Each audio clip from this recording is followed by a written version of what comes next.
السلام عليكم ورحمة الله وبركاته. النهارده بقى احنا عاملين البطه دي.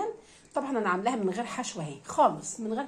انا والله حبيت ان انا بس اعمل لكم الفيديو ده حلوين بطريقه سهله جدا.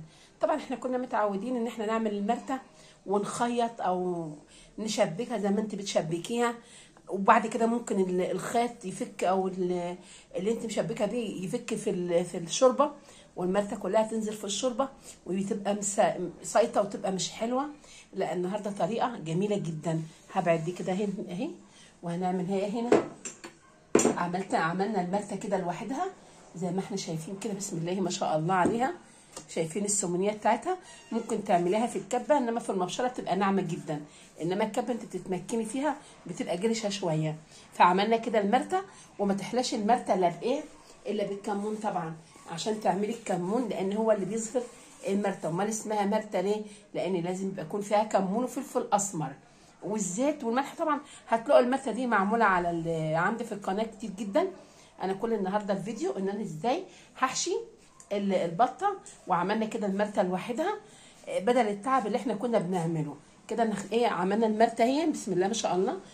وما يحلاش طبعا المرته الا بالكمون. امال انت هتشممي الجيران ازاي؟ طبعا هنا عندي رشه الفلفل والملح.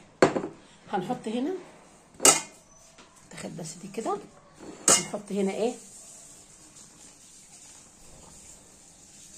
طبعا هنا اول حاجه نص معلقه الصلصه. هنا معلقه زيت برضو عليها اهي زي ما احنا شايفين، زيت ذره طبعا. وهنقلب الفلفل بالملح، لازم الملح هنقلبه كده جامد جدا. انا كده بحضر معاكم الحاجه اللي احنا هنستعملها بعد ما نحشي البطه بالمرته. طبعا هنجيب البطه هنا تاني. طبعا هنا ليمونه اهي زي ما احنا شايفين. هنعصر على البطه اهي، لازم تعصر عليها الليمونه.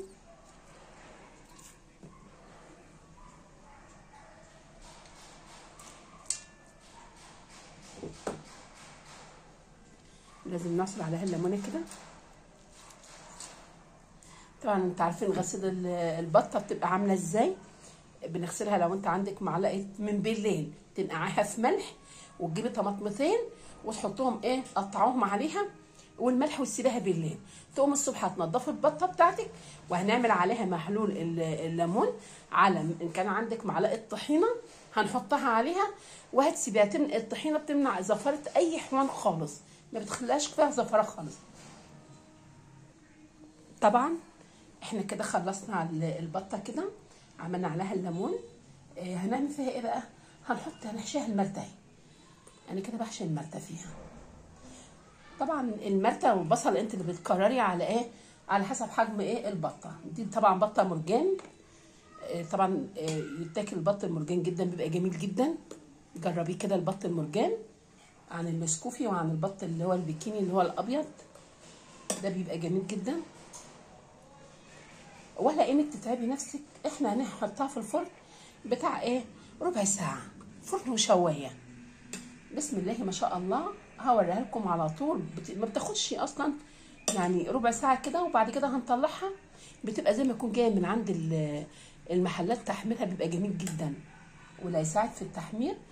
الخلطه اللي انا عاملاها دي بتبقى جميله جدا، بتبقى حلوه. بدل ما المرته تقع منك في الشوربه، لا طب وليه؟ طب ما انت تعمليها كده هتكسبي المرته بتاعتك ومش هتقع في الشوربه خالص. ومهما تمليها مش هتقع في الشوربه. ليه؟ لان احنا مسويينها من بره، مسويين البطه. وانا بحب املاها جدا لان هنا طبعا احنا من عشاق المرته جدا، وبتبقى محبوبه بصراحه.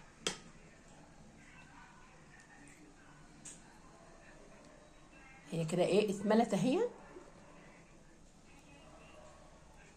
كده، اتملت جدا. وطبعا انا محميه الفرن. هنعمل بعد كده؟ خلصنا المرته اهي. هنجيب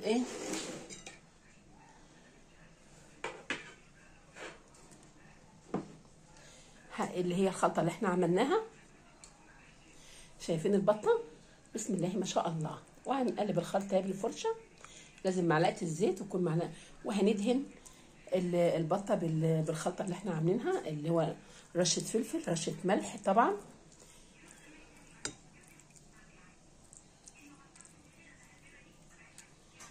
بتبقى جميله جدا. وتحطها في الفرن بس من تحت ومن فوق ربع ساعه. البط كده ايه اللي هو المرتة يندمج كده مع البطه كده، والبطه تشرب من المرتة من جوه كده، وتبقى جميله. شايفين الدهان بتاعها؟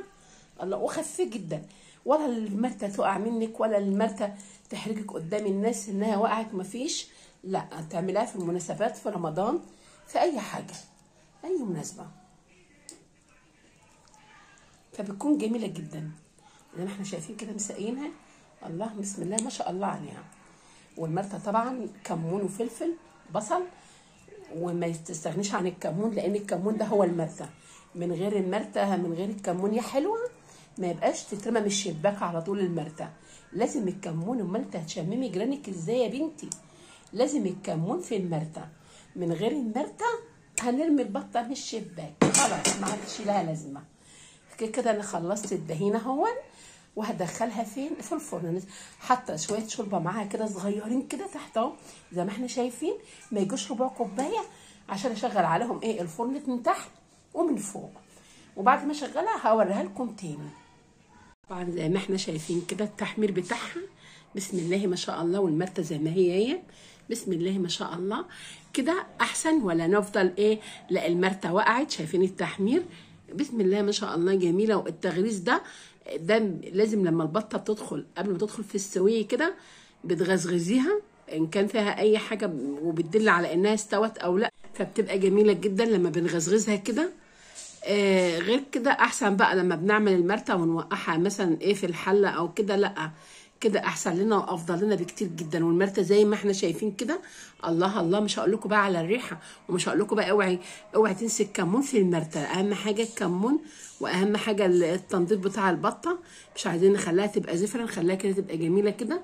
والطريقه اللي انا بعملها اللي هي الصلصه على الفلفل على الملح، بتديها النكهه بتاعت التحمير، وبتديها نكهه البطه. ولازم تعصري على البطه ليمون زي ما انا عملت كده. كده بتبقى افضل حاجه. انا حبيت بس ان انا ايه اوريلكم الفيديو ده، ان احنا نستفيد منه يعني ازاي. ما مرضاش اوريكم طبعا بقيه الطبيخ، لا، انا بس كل همي ان انا اقول لكم يعني، واسرع في الوقت جدا.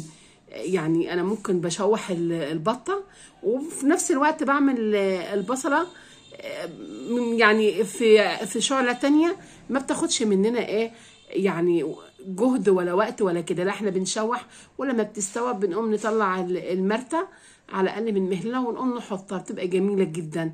واتمنى ان انتوا لو الفيديو عجبكم تعملوا زيي، وان شاء الله كده اقول لكم ان شاء الله كده في فيديو اخر. وتعالوا بقى ايه ناكل احلى بطه كده مع بعض بالمرتة.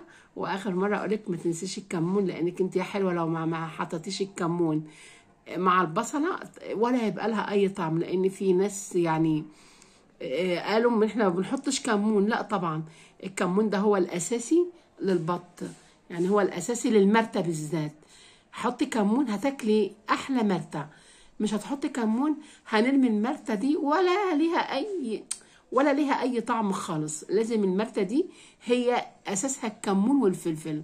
وما تحطيش بهارات تاني معاها، لان لو حطيتي بهارات تاني معاها بتضيع لك طعم المرتة خالص.